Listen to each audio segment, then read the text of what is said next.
Direktur Utama PT Bank Sentral Asia Tbk atau BCA Jahja Setiatmaja mengungkapkan biang kerok menurunnya daya beli masyarakat. Menurutnya, penurunan daya beli masyarakat terjadi karena 3 sebab. Pertama, maraknya judi online atau judol. Jahja mengatakan judi online membuat masyarakat kehilangan banyak uang. Kedua, berkurangnya diskon yang ditawarkan belanja online. Jahja menuturkan dalam beberapa tahun lalu, platform belanja online menawarkan banyak diskon kepada masyarakat. Hal itu membuat belanja masyarakat bergairah. Fenomena tersebut pun dikenal sebagai bakar uang dari pelaku platform belanja online.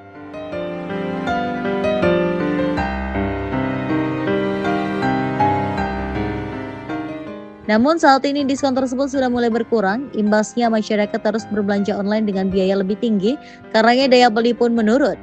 Ketiga, berkurangnya jumlah pinjaman online atau pinjol ilegal. Jahja menuturkan pada saat COVID-19 melanda, keberadaan pinjol ilegal marak di Indonesia. Oleh karena itu, banyak masyarakat yang meminjam uang. Jahja mencontohkan ada satu orang yang bisa meminjam dana pada 20 pinjol sekaligus. Hal itu terjadi karena ia gali lubang tutup lubang. Dengan kata lain, saat ia tidak bisa membayar utang di satu pinjol, ia akan meminjam ke pinjol lain untuk membayar tagihan.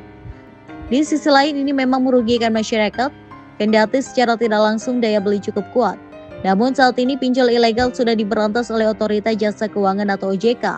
Oleh karena itu daya beli juga cukup terkikis. Penurunan daya beli tengah terjadi di tanah air. Ada beberapa faktor yang mendukung. Pertama, deflasi yang tercatat 3 bulan berturut-turut. Kedua, menurunnya kinerja industri manufaktur sehingga PMI manufaktur masuk ke zona kontraksi. Ketiga, terjadi banyak PHK akibat melemahnya permintaan sehingga produksi tertahan dan ekspor menurun. Data Mandiri Spending Index menunjukkan tabungan konsumen menengah dengan nilai Rp1 juta hingga Rp10 juta turun dari kisaran 100 pada Januari 2023 menjadi 96,6 pada Mei 2024. Adapun fenomena makan tabungan paling dalam terjadi pada April 2024 yakni di level sekitar 90-an. Di satu sisi, daya beli kelas menengah juga turun dari level 130-an pada Januari 2023 menjadi 122,7 pada Mei 2024.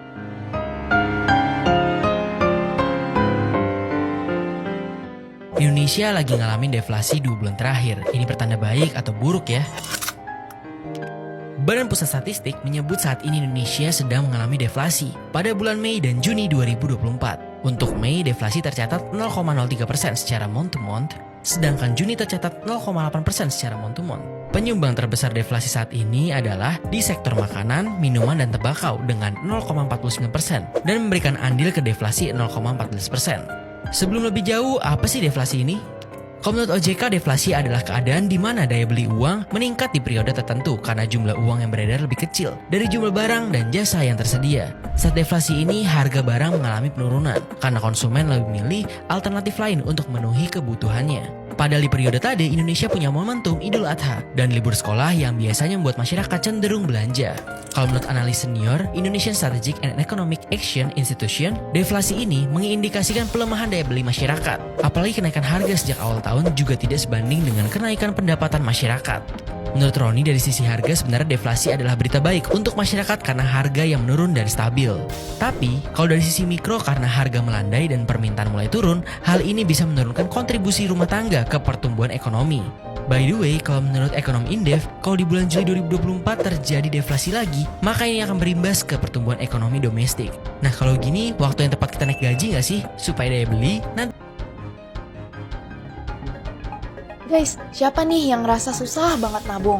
Niatnya sebagian gaji mau disimpan dulu. Tapi pas tanggal tua, gaji simpanannya itu terpaksa diambil biar bisa makan. Atau karena biaya hidup yang semakin mahal, tapi pendapatan segitu-segitu aja bikin kamu akhirnya pakai uang tabungan biar bisa bertahan hidup. Kalau kamu ngerasa kayak gitu, mungkin kamu lagi terjebak di fenomena mantap atau makan tabungan.